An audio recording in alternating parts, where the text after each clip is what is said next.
Un saludo queridos colegas y bienvenidos a un nuevo video acá en el Colega SAT. Reunión, encuentro por la estabilidad y la democracia. Me encanta cómo prostituyen la palabra democracia, estimados colegas. Y estoy pensando hacer un ensayo justamente respecto a lo que entendemos por democracia y a lo que todos los partidos políticos, gente que quiere postular para las elecciones, diputados, senadores, presidenciables, etcétera, creo que deben revisar, y todos tenemos que hacer ese esfuerzo de revisar la palabra democracia. Una palabra muy romantizada, y si no cambiamos esa perspectiva de lo que entendemos por democracia hoy en Bolivia, en 2025, en el año del bicentenario, nos espera un amargo futuro. Eso se los dejo, pero para otro video. El día de hoy tenemos Encuentro por la Estabilidad y la Democracia. Aquí Luis Arce reuniéndose, por ejemplo, con parte de la clase política para encontrar soluciones a las cuales él debería tenerlas ya bajo la manga, ¿no? Pero acude a otros para que entre todos repartir la responsabilidad de la negligencia que está cometiendo en los últimos meses y por qué no decirlo, en los últimos 4 años de gobierno. Y obviamente a este popurrí, a este encuentro bastante lamentable, porque muchos faltaron, de los más relevantes, más ratito vamos a hablar de eso. De los que participaron me llamó muchísimo y poderosamente la atención la participación de este personaje. Este de acá. El expresidente Eduardo Rodríguez Belcé califica de absolutamente positivo el diálogo que se realizó en Casa Grande del Pueblo. Para quienes no lo conozcan, y antes de escuchar el audio, se los voy a mostrar un ratito. Eduardo Rodríguez Belcé. Hay personas que son más jóvenes, quizá, y que están viendo este video en el canal, y hay personas que son un poquito más viejitas, ¿no? Los que ya tenemos alguna canita por ahí. Eduardo Rodríguez Belcé fue el presidente de transición, si quieren llamarlo así, que viabilizó el proceso democrático, el proceso de convocatoria a elecciones para el periodo de 2005, ¿no? Y de donde resultó ganador, triunfador, Evo Morales. Creo que no hay que ser brujo para saber de que este caballero es funcional no solamente el movimiento al socialismo como partido político, sino todavía mucho más importante a Evo Morales como figura política. Eso nos tiene que quedar claro. Y para quienes todavía tengan una duda de lo que haya pasado en 2003, se los vuelvo a repetir, Hugo Marcelo Valderrama ha escrito un libro justamente, y hay un podcast acá también en este canal de YouTube. Se los recomiendo ampliamente verlo, lo voy a fijar también en la parte de los comentarios. Y que de una vez entendamos qué es lo que ha pasado en 2003 y llamémosle las cosas por lo que son. Más allá de un acto revolucionario como se nos ha querido hacer creer, la guerra del gas realmente fue un golpe de estado. Pero eso es una conversación para otro día. Escuchemos qué nos dijo el compinche de Evo Morales, porque ese es el nombre que hay que darle. Hay que llamar las cosas por su nombre. Ha causado más debate, más polémica. Bueno, son expresiones de autoridades, de participantes de partidos políticos, precandidatos, que todos han manifestado sus posturas sobre la crisis y las posibilidades de aproximar soluciones. Yo creo que el ánimo es que Bolivia pueda reencaminar esta crisis de la mejor manera. No es sencillo, pero se está haciendo un intento. Yo apoyo que haya una apertura del gobierno para dar información y se exploren soluciones. ¿Cómo se califica? Ahora voy a hacer mi comentario. Absolutamente positivo, muy positivo. ¿Qué aspectos positivos? Bueno, primero conocer la información que el gobierno ha puesto a disposición sobre los temas de los créditos, las posturas de algunos asambleístas, de candidatos, y la posibilidad de decirle al presidente por parte de cada uno de los asistentes de cuál es su impresión de este estado de cosas. ¿Alguna conclusión, acuerdo? Yo no voy a repetir lo que van a poder leer en minutos, seguramente les van a entregar. ¿Cómo se analiza, sin embargo, la inasistencia de algunos actores políticos? Eso tiene que preguntar a ellos. Yo creo en el diálogo y creo que es lo mejor que se puede hacer. Ya, suficiente, ¿no? Sabemos que este señor es el que da bien, ¿no? El que da bien, el que ha viabilizado un proceso democrático en 2005, el que ha elevado al poder al primer indígena en el poder por medio de la democracia, ¿no ven? Les gusta decir esa palabra democracia, pues bueno, es un señor que da bien al final del día. Pero lo que tenemos que sacar en claro justamente de esta convocatoria que realizó Luis Arce con su equipo de ministros, aquí cuento creo que unos 6 o 7, te da a entender de que la clase política de este país, la clase gobernante también de este país, entiende que es una situación al límite que está viviendo nuestro país y precisamente en el año del bicentenario. Porque está a nada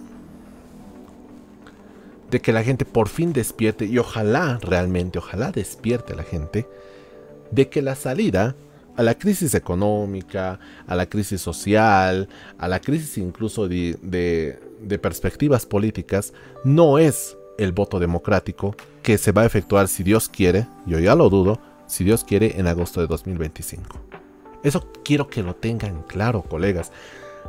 Yo realmente pienso que es necesario entender de que el voto democrático que vayan a realizar en agosto de 2025, si es que se vaya a realizar, no va a solucionar ipso facto, inmediatamente, al momento, inmediatamente, la crisis económica que ya hemos ido acumulando en más de 10 años, desde que cayeron las reservas internacionales en ese país, y es posible hablar mucho más antes también.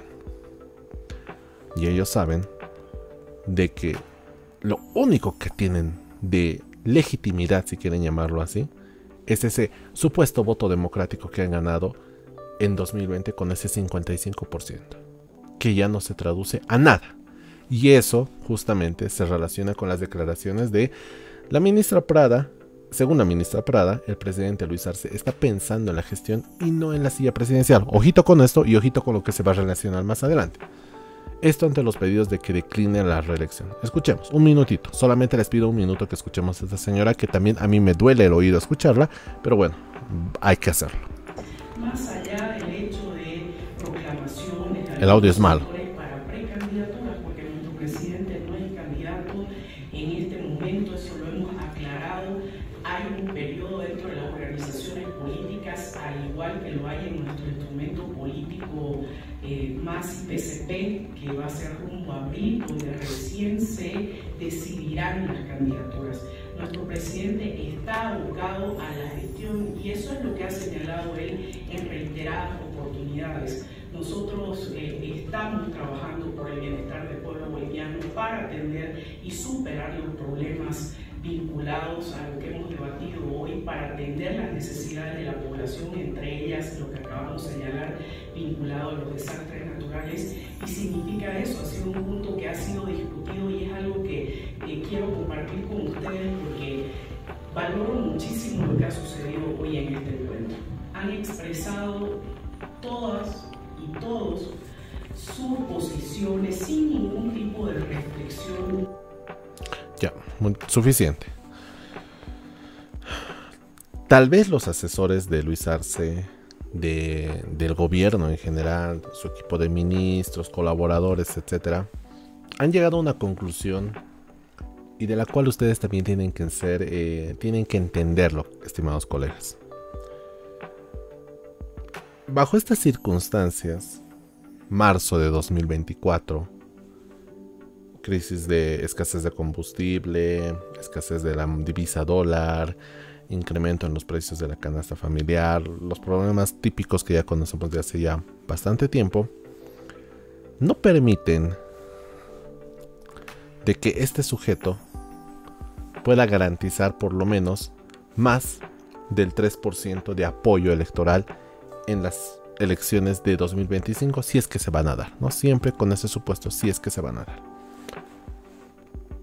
¿Ustedes creen que el gobierno de Luis Arce, con todo este equipito de personas, uno más inútil que el otro, va a garantizar que el MAS y PSP tenga una representación como la ha tenido con Evo Morales? en pasadas elecciones. Y ojo, Evo Morales no es santo de mi devoción, pero por lo menos un Evo Morales te podía garantizar arriba de un 20, 25, 30%, por lo menos en las últimas elecciones de 2019. Ahora no sé cómo será la figura. Pero lo que menos puede permitir este grupo de gente, y si quieren acá pueden dibujar a Evo Morales a un costado, es perder el realce que tiene, el empuje que tiene, lo que destaca la magnicidad, si usted quiere llamarlo así, del movimiento al socialismo como un partido político. Es muy importante eso, muy importante. Entonces ellos, en el mensaje que dio Marianela Prada, por ejemplo, y creo que hay que leer entre líneas, es de que Luis Arce no va a postularse para las elecciones de 2025. Es muy probable que no lo haga. Muy probable que no lo haga. Por dos motivos. Número uno, saben que bajo la candidatura de Luis Arce no pueden ganar las elecciones de 2025 y es muy probable que no lleguen ni a los primeros 3 puestos. No creo que lleguen a perder la personalidad jurídica, eso es muy poco probable. Pero de que obtengan un porcentaje por debajo del 20 o del 15% es muy probable. Número uno. Número dos, en caso de que se quiera postular y en caso que quieran hacerlo ganar, ya sea con el 20, con el 25, con el 30%, nadie se va a creer esos resultados, lo cual va a derivar en una crisis social, política mucho más grave que la de 2019, porque nadie se va a creer el cuento de que Luis Arce ha ganado las elecciones de 2025. Nadie, ni su mamá se lo va a creer. Entonces lo más saludable para esta linda palabra que les encanta decir, democracia, es decir que Luis Arce no va a participar. Eso por lo menos es un hecho que podemos analizar entre líneas. Ojito. Ya hemos hablado de este sujeto. Y justamente, y aquí viene el cherry de la torta. Y por eso está en la portada del video. Y es de lo que vamos a hablar en este momento. Qué casualidad. Y aquí lo importante también son las horas. Esto salió, por ejemplo, a las 7:22 de la noche. Lo voy a pausar el video un poquito. Esto salió a las 6 de la tarde, casi con una horita de diferencia, horas más, minutos menos. Y te tienes la noticia del día. Yo pienso la noticia de la semana, tal vez, si es que no pasa algo peor en esta semana muy interesante. Felicidades a los padres. Tal vez vaya a ser la última salteña que vayan a disfrutar en mucho tiempo. Pero tienes la noticia del día. Xi y Manfred sellan alianza. Qué casualidad que después de esta estabilidad y democracia, vaya a saber qué es lo que hayan hablado entre líneas, pasándose papelitos, tal vez lo que no ha salido en la prensa. Pero qué casualidad que el mismo día que sucede esto, que Marianela Prada anuncia de que es muy probable de que Luis Arce no esté pensando en la silla presidencial, y que tengas este mensaje: Xi y Manfred sellan alianza.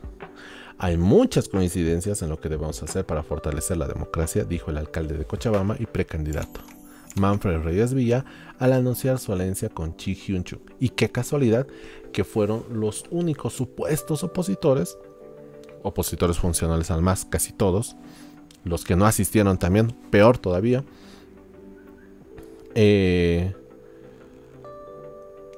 sellan justamente su alianza durante o posterior a este encuentro por la estabilidad y la democracia. Les encanta esa palabra.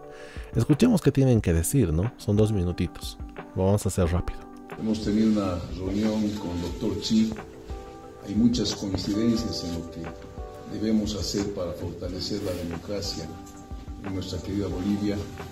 Hemos visto coincidencias programáticas también en función de lo que hemos estado hablando.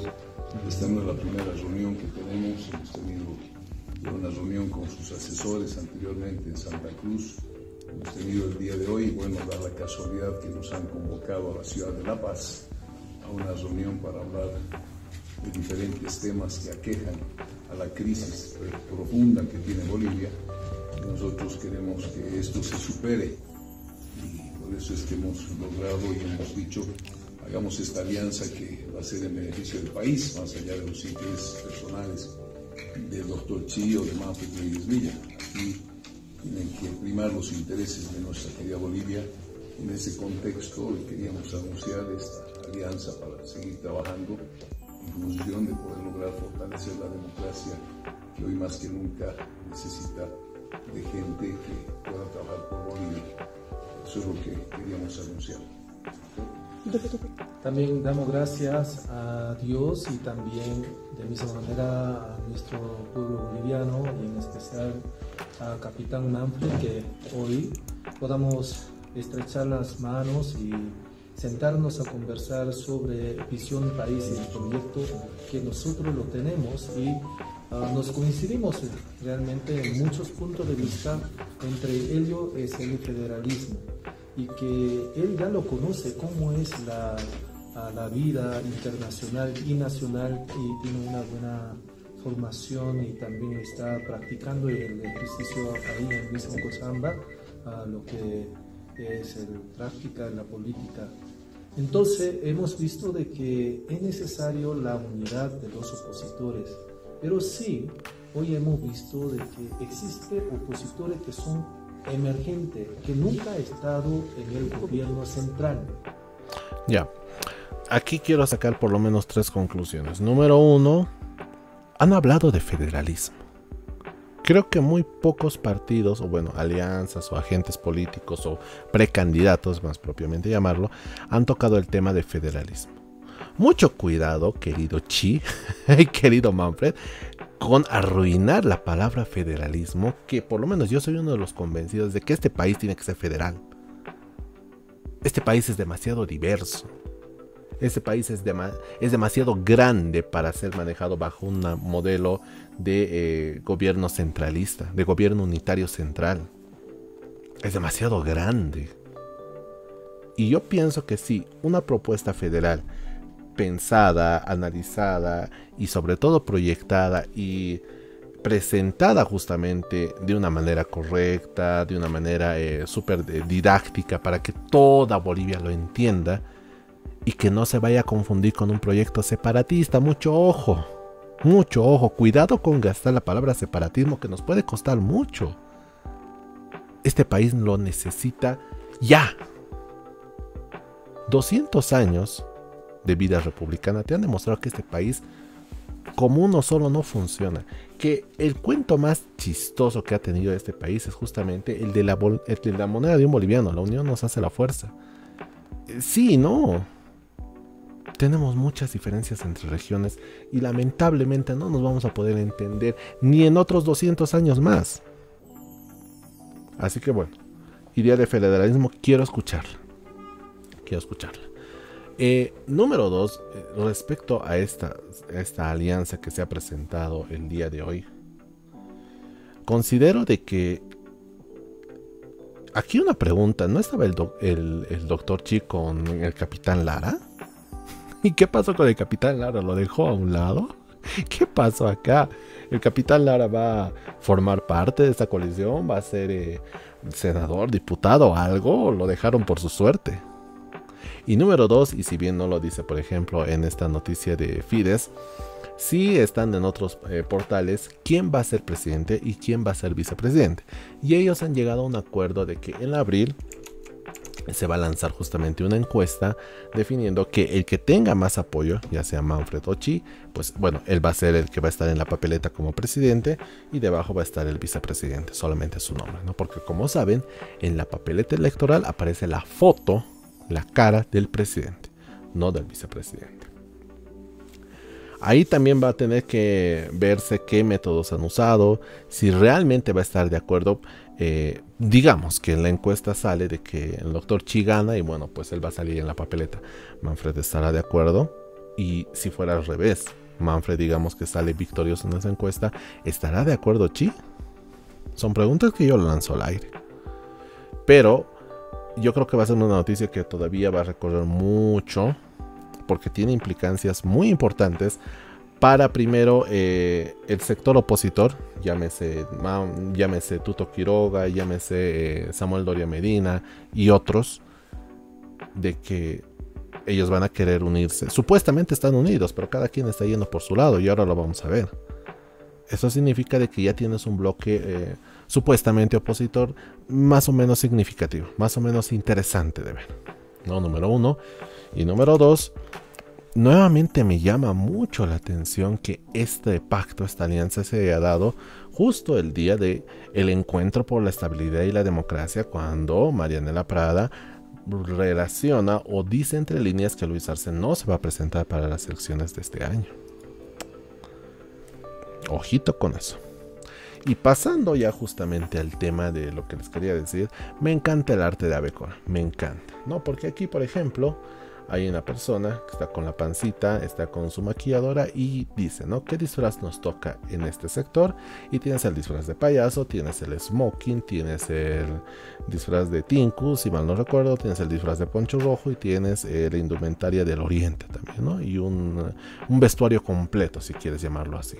Y justamente aquí tenías la imagen de del tipo más carismático de Bolivia, de la política boliviana, tiktokero por excelencia, Samuel Doria Medina, que había sido proclamado como Poncho Rojo, con los ponchos rojos, o proclamado en la ciudad del Alto. Creo que esto pasó el sábado o el domingo, ¿no? Y el día de hoy también, casualidades de la vida, como no se quería quedar detrás, Sichi se junta con Manfred Reyes Villa, pues bueno, yo me junto con Juan del Grana. Y obviamente me encanta leer los comentarios de Twitter, porque aquí nos refrescan la memoria quién también fue Juan del Grana, ¿no? También amiguito de Evo Morales. Entonces no hay nada debajo del sol, ¿no? Entonces aquí está, por ejemplo, Samuel Doria Medina, Juan del Granado. Le vaya a sumar algunos puntos, tal vez la gente se seguirá acordando de Juan del Granado. Dólares en 100 días. Me da mucho miedo esta cifra de 100 días. ¿Qué va a pasar si, digamos, Samuel Doria Medina llega al gobierno y pasan los 100 días y bueno, caput y finito? Como pasó con el gobierno de Hernán Siles Suazo. Ese programa de que tenía que en 100 días la situación económica iba a ser aliviada. Y pasaron los 100 días y se puso peor. ¿Quién le habrá dicho este eslogan de 100 días? ¿Por qué 100 días? ¿Realmente lo va a poder hacer en 100 días Samuel Doria Medina? Pregunta seria. Y a pesar de que hayan firmado un pacto de alianza entre los opositores más relevantes, por lo menos, que eran Carlos Mesa, Samuel Doria Medina, Tuto Quiroga, Amparo Baibián, estaba el rector de la Universidad de Santa Cruz, de la Gabriel René Moreno, por ejemplo, pero bueno, pues, los más relevantes eran Samuel Doria Medina, Tuto Quiroga y Carlos Mesa, y ahora solamente están dos en carrera electoral, ¿no? Y justamente Tuto lanza también unas declaraciones muy interesantes donde Tuto dice que ganará la candidatura única de oposición y pide preguntar a Samuel si respetará el resultado. O sea, no ha habido todavía la encuesta, no sé si ya la estarán realizando, no sé cuándo se vaya a presentar, no sé si se presentará en abril o a fines de marzo, pero vaya a respetar uno. Yo pienso que cada quien va a ir por su lado, no pienso que ninguno de ellos vaya a respetar, pero escuchemos lo que tiene que decir Tuto, por ejemplo. Va a respetar esa pregunta de forma precisa, de forma muy precisa, me lo has preguntado, te lo digo clarito, voy a ganar ese proceso, tengo la absoluta certeza. Esa pregunta la tienes que trasladar a otros, yo no comento encuestas, pero puedes ir viendo todas las que han salido, esa pregunta tiene que ir a otros, espero que otros ¿Va a pagar la mitad de la encuesta? Doria Medina es que debería pagar la mitad de la encuesta. No, a ver, yo con todo respeto, yo tengo una política, yo no hablo de los temas internos en los medios, porque la gente está hastiada de ver cómo los masistas se pelean por sedes, se discuten, se insultan. Los temas internos los trabajo por dentro, yo afuera hablo del juicio que me están haciendo y hablo de lo que le preocupa a la gente. La gente está angustiada. Cuando camino por todo Bolivia, por todos los lugares, nadie me pregunta de la mecánica interna y no gasto el tiempo, eso se hace por dentro con equipos. Yo estoy hablando del enorme sufrimiento popular, la angustia colectiva que estamos... Puta, no jodas, perdón que te corte, Tuto, yo sé que a los demás no los he cortado, pero ¿me estás hablando de discurso popular? ¿Te estás convirtiendo en un candidato populista que, debido a tu fracaso en las anteriores elecciones 2008, 2014 creo que igual te postulaste, 2019 ya no lo hiciste, 2020 quisiste hacer el intento pero te bajaste a medio camino? ¿Estás diciendo que la respuesta que has encontrado después de esos 20 años de carrera política es irte al populismo? ¿Como este otro caballero? O sea, tenemos dos personajes populistas. Dos personas que están buscando el voto popular. Que como teóricamente Evo Morales no está habilitado para las elecciones de 2025, ¿ustedes quieren obtener esos votos de la clase popular? Por eso te llenas la boca de populismo. Por eso vas a tomar chicha con tutuma a pesar de no saber hacerlo a Cochabamba. Por eso Samuel Doria Medina se va al Alto a vestirse de poncho rojo, a disfrazarse más que vestirse, ojo. ¿En serio tenemos esa clase de opositores? A ver, sigamos. Sufriendo porque la gente ve que la inflación se dispara, que los precios del pollo, del arroz, del aceite están por las nubes. El precio del pollo entero 68, 70 pesos el kilo y ha llegado a 27, 28 pesos el kilo. No hay aceite. Hasta las señoras acá me decían, no hemos encontrado aceite, traten de encontrar carne. Los precios suben como cohete de la canasta familiar. El poder adquisitivo cae como piedra por la inflación desbocada. Yo cuando visito mercados les digo a las caseras, ustedes no son las careras. Mira, viejo, si te hubieras preguntado hace 20 años si Tuto Quiroga iba a hablar en esos términos, caseras, mercados, popular, kilo de arroz, kilo del pollo. Qué tremendo desarrollo de personaje Tuto Quiroga. Yo lo dejo ahí. Es el gobierno que se gastó la plata del gas, que se farreó los dólares, que nos endeudó en lo externo, que sacó plata de la gestora y que ahora está sacando emisión inorgánica, emisión del Banco Central, inyectando enorme cantidad de bolivianos. Vean el presupuesto 2025 de este gobierno, 5.000 millones de dólares se van a prestar en bolivianos. Con la misma producción, tienes más billetes, la oferta y la demanda, adivinen qué pasa, suben los precios, es culpa del gobierno. Bueno, y hablando justamente del Banco Central, de los millones de dólares, etcétera, para rematar el día del 18 de marzo, día cuando estoy grabando este video, y obviamente yo lo subo al día siguiente, senadores aprueban crédito de 75 millones de la CAF, ahorita vamos a leer, para atender desastres naturales.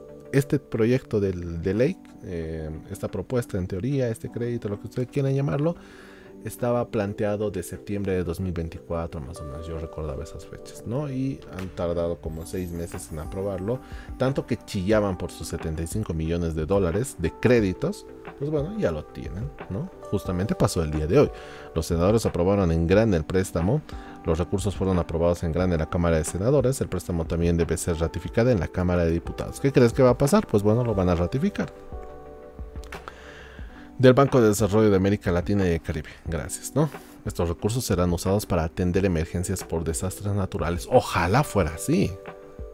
Ojalá fuera así, porque las lluvias, las constantes inundaciones que ha habido también en el norte de La Paz, Beni, Pando, Cochabamba, otros departamentos también de Bolivia, requieren justamente de esto. Pero realmente esos 75 millones irán para eso, o se irán para más o menos estabilizar la situación económica del país hasta agosto de 2025, si es que hay elecciones nuevamente.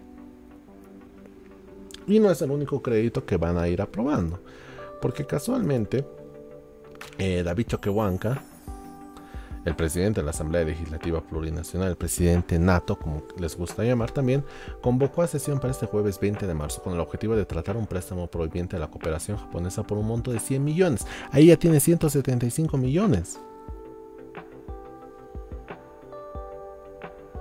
¿Qué más van a hacer? Necesitan plata para que este eslogan sobreviva. Porque sin plata esta palabra ya no sirve. Mucho cuidado por eso cuando hablemos de la palabra democracia, estimados colegas. No es una palabra que se la pueda tomar a la ligera. Ahora también está la hija predilecta de la ciudad del Alto, Eva Copa, que defendió la aprobación de créditos y expresó su molestia con los asambleístas nacionales. Señores, cualquier gobierno del mundo vive de créditos. A ver qué chistoso, ¿no? Riámonos unos par de segundos. Esta crisis económica, la gran parte se vive por el bloqueo que existe en la Asamblea Legislativa. Yo no entiendo cómo hay diputados y senadores que dicen yo no voy a aprobar. Señores, cualquier gobierno en el mundo vive de créditos, sus proyectos están en bases ¿Y se acuerdan cuando ella era presidenta del Senado, justamente, Eva Copa, en la gestión de 2020 de Yanine Áñez? Y cuando también se necesitaban esos créditos para traerlas, más allá de que el gobierno de Áñez haya malversado esos fondos, casos respiradores, lo que tú quieras, también hizo bloqueo en su momento, y lo hizo por presiones de su partido político, que era el MAS y PCP, de su jefazo, por más que ella no lo quiera reconocer. Porque gracias a internet tienes también pues esta noticia, querido. Central de Bolivia ha informado que se ha hecho la devolución de un crédito que ha sido financiado por el Fondo Monetario Internacional durante el gobierno de Yanine Áñez. Elevaron una carta de intención al... Contexto. Estamos en el año 2021, todavía había pandemia, las máscaras, etcétera. Gobierno de Luis Arce Catacora, apenas había llegado unos mesecitos al gobierno, 55% somos mayoría, etcétera. Tiene la brillante idea de decirle al Banco Central, devolver ese crédito del Fondo Monetario Internacional aprobado durante la gestión de Yanine Áñez, llámalo crédito golpista, y no me interesa si tengo que pagar una multa de por lo menos unos 30 o 40 millones de dólares por demás, y devuélveselos. Nosotros somos soberanos, no dependemos del Fondo Monetario Internacional, no dependemos de créditos, ¿no? Y aquí tienes este caballerito que te va a explicarlo, muy bonito también al respecto. Al Fondo Monetario Internacional, solicitando un financiamiento de emergencia, el denominado instrumento IFR, por el equivalente de 240.1 millones de DEX, mismo que fue aprobado por el directorio del Fondo Monetario Internacional el 17 de abril de 2020. Este crédito o estos recursos fueron desembolsados al país el 21 de abril del mismo año. Este crédito, además, fue solicitado, negociado, aprobado, desembolsado y registrado como deuda pública en el Banco Central de Bolivia sin cumplir con los requisitos técnicos y legales establecidos en la norma vigente. El Estado boliviano ha devuelto al Fondo Monetario Internacional más de 346 millones de dólares provenientes de un fondo al cual se ha denominado que el fondo, o por lo menos la solicitud de dicha cantidad de dinero, ha sido de forma irregular. Establecen que las condiciones del crédito del Fondo Monetario Internacional son onerosas y desventajosas para el Estado boliviano en relación a otros créditos de organismos internacionales. El crédito contraído con el Fondo Monetario de esta manera representa un costo al Estado boliviano en solo 9 meses de 24.3 millones de dólares. Asimismo, se pudo establecer que a través de un análisis jurídico-técnico se estableció que la solicitud de dicho crédito era de forma irregular, así como también el modo en que se pretendía utilizar dicho fondo. La actual administración del Banco Central de Bolivia, en el marco de sus competencias y la normativa vigente, realizará las acciones administrativas civiles y penales que correspondan en contra de los servidores y ex servidores públicos que resultasen con indicios de responsabilidad por su participación en el proceso de negociación, suscripción y operación del mencionado financiamiento con el Fondo Monetario Internacional. El príncipe... No, es que no sé si ustedes se acuerdan, en 2021 la gente celebró esto, viva Bolivia, soberana, libre de los créditos, golpistas, imperialistas, yanquis, etcétera. Y bueno, pasan 3 añitos y la gente ya está llorando por créditos, tal vez ya no del Fondo Monetario Internacional, pero sí de otras fuentes. Y no se olviden que la respuesta de este caballero y de este otro caballero son también solicitar créditos. Entonces, ¿qué los diferencia? Entonces, realmente lo que vamos a ir a hacer en agosto de 2025, si es que vamos, nuevamente lo planteo así, es, vamos a elegir el mal menor, señoras y señores. ¿Quién más te puede ofrecer un camino diferente? Ahora, Branko Marinkovic era una propuesta más o menos interesante, pero tampoco tenía apoyo, tampoco tenía la figura bien planteada, estaba yendo como que para probar, se bajó también de la silla, está apoyando justamente a Tuto Quiroga y bueno, pues ahora tienes por ejemplo esta otra dupla. Uno te habla sobre federalismo, pero no sé si tendrá realmente un proyecto federal realmente interesante para verlo siquiera. Y del otro lado, en Evolandia, porque así me gusta llamarlo a Evolandia, tienes ahí, así resguardan a Evo en Lauquén. En redes sociales circula este video en el que se ve a militantes evistas mineros que resguardan las instalaciones en las que el expresidente y líder cocalero Evo Morales realiza sus reuniones.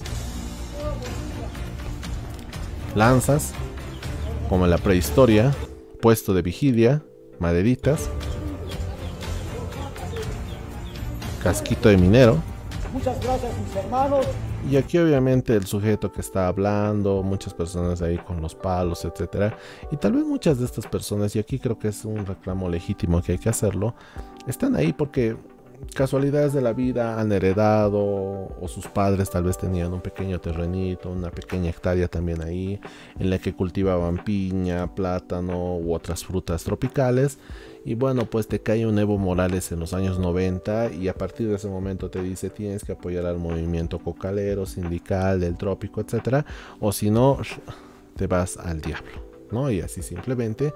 Y hay muchas personas que tal vez están ahí, tal vez incluso que está con la mirada perdida hacia abajo, no quiere estar ahí, pero bueno, tiene que hacerlo porque si no va a sufrir las consecuencias del proceso de cambio, ¿no? Y ahí tienes, esa es tu radiografía de Bolivia, esa es tu radiografía de la democracia en Bolivia. Por eso, antes de plantear propuestas, si quieren, liberales, libertarias, anarcocapitalistas, lo que ustedes quieran llamarlo, realmente pensemos qué es lo que está pasando con la democracia en nuestro país, con el sistema democrático actual en Bolivia, y si ese sistema responde a lo que nosotros queremos, mayor participación más que representatividad. ¿De qué me sirve tener, por ejemplo, a personas que vayan a aprobar un crédito en Dios sabe qué es lo que lo vayan a gastar si no me hacen partícipe de ello? Donde las instituciones como la Asamblea Legislativa, justamente el órgano ejecutivo, el órgano electoral, el órgano judicial, justamente han perdido de total legitimidad. Han perdido ese escenario donde hay ese nivel de transparencia, ese nivel de confianza que cuando yo acuda a alguno de estos órganos que administra el Estado, vaya a recibir por lo menos algo digno de lo que uno quiere llamar la potestad de ser un ciudadano, un habitante, no más que habitante, un ciudadano justamente de este país que se llama Bolivia. Pero cuando tienes este tipo de instituciones tan demacradas, un sistema más representativo que participativo respecto a la democracia, porque la democracia nos encanta hablar de esta palabra, pero para el ciudadano de a pie, la democracia solamente se traduce un día cada 5 años. Si es que no hay un golpe de estado más antes, si es que no hay acortamiento de mandato, etcétera, o si es que hay algún referéndum medianamente interesante sobre el cual nos vayan a hacer partícipes a los demás bolivianos, sin que signifique eso un choque de ideas políticas más que de ideología política, que es muy diferente. Entonces, repasemos, estimados colegas, si realmente esta palabrita lo vale todo. Y yo lo leía en un comentario de los videos. Aquí ya quiero hacer obviamente el corte, aunque todos los que llegan hasta esta parte del video normalmente son personas que siguen mi trabajo, están al día, por ejemplo, con los videos que se suben al canal. Les agradezco mucho. El video de la renuncia de Evo Morales y el último video comentando, por ejemplo, de Evo Morales con el Frente para la Victoria han tenido un buen recibimiento. Muchísimas gracias nuevamente por seguir mi trabajo, comentarlo, compartirlo, darle like, hacerle su retroalimentación, etcétera. Había uno que comentaba justamente de, y no me acuerdo si era en uno o el otro video, decía la verdadera democracia está justamente en el mercado, donde oferentes y demandantes van haciendo sus precios y bueno, más o menos tienes unas condiciones de libre competencia, competencia perfecta, modelo de mercado, lo que ustedes quieran llamarlo, pero este sistema democrático que tenemos en nuestro país, 2025, año del bicentenario, no es real. No es real. Cuestionémoslo, cuestionemos las bases. Antes de estar planteando propuestas, candidatos o estar pensando en 2025 o hasta en 2030, pensemos qué tanto daño nos puede hacer esta palabra como está escrita actualmente en nuestro país. Es la reflexión que yo les dejo, estimados colegas. Se vienen, como les digo, días complicaditos, se vienen días interesantes, nuevas alianzas, nuevos amistes. Aquí lo tenemos también, nuevos disfraces muy posiblemente. La encuesta de Marcelo Claures no sé cómo vaya a terminar resultando. Las encuestas del bloque opositor, aquí tienes otro bloque opositor. Se van a venir 1000 encuestas. Y obviamente, ¿no? Nuestro personaje protagónico también, Evo Morales, en la Ocaña, cómo será su situación, etcétera. Y cómo este personaje que está acá al fondo, medianamente sonriendo, va a sobrevivir.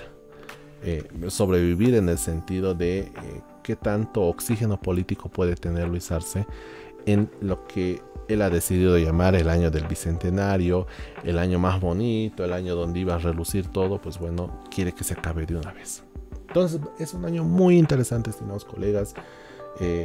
Yo voy a seguir, por ejemplo, con este tipo de, no sé si llamarlo análisis, o por lo menos comentando las noticias que van a salir el día, lo más relevante, por lo menos que yo considero relevante para traer al canal. Y yo voy a estar encantado de leer sus comentarios también, sean buenos, sean malos, sean a favor de la posición que yo tengo, sean en contra, pero siempre y cuando con un respaldo que podamos entablar una conversación interesante, por lo menos en la sección de comentarios, ¿no? Y a los que comentan Viva Evo con B larga y B ventilabial también, pues bueno, desearles éxito, ¿no? Desearles de que la estén pasando bien en el trópico. Y bueno, pues en qué momento llegará justamente su momento de brillar y de ser protagonistas, ¿no? Porque en este momento Evo Morales ya no es protagonista, por lo menos en lo que ha ido de la semana. Entonces, estimados colegas, ha sido un gusto también haber compartido con ustedes y haber hablado un poquito sobre qué es lo que termina siendo la palabra democracia. Quiero lanzar justamente ese video ensayo. Tal vez lo haga una vez que termine la crisis de 2020. Ya estoy retomando justamente el trabajo de terminar los últimos días de la crisis de 2019, perdón, con el acuerdo para la pacificación del país, aquel mítico 24 de noviembre de 2019, ¿no? Hasta ahí. Y una vez hecho eso, me gustaría hacer justamente un ensayo de lo que yo entiendo, de lo que yo estoy entendiendo, de qué es lo que está pasando con la democracia en nuestro país y cuáles son los cambios que, por lo menos yo pienso que deberían estarse hablando en este momento, en este año del bicentenario, ¿no? Entonces, estimados colegas, ha sido un gusto realmente compartir este momento con ustedes. Un saludo y hasta luego.